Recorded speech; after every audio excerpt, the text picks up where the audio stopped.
সাহাবীর জন্য গায়েবানা জানাজা পড়বেন না। বিশ্বনবী বললেন অবশ্যই পড়ব।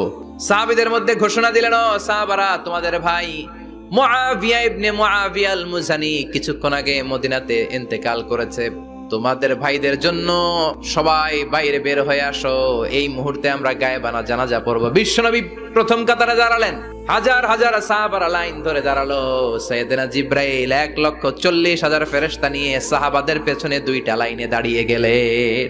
নামাজ শেষ, বিশ্বনবী তো অবাক, ঘটনা কি? বিশ্বনবী জিজ্ঞেস করলেন, জিব্রাইল, কোন সাহাবীর গায়েবানা জানা যায় তোমরা আকাশ থেকে এত ফেরেশতার বহর নিয়ে নামো নাই?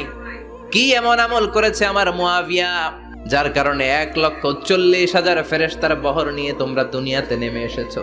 সাইয়েদনা জিব্রাইল বললেন, নবী, তেমন কোনো বড় আমল নয়, ছোট্ট একটা আমল। আপনার এই প্রিয় সাহাবী হাঁটতে বসতে চলতে ফিরিতে সব সময় পড়তো কুল হুয়াল্লাহ।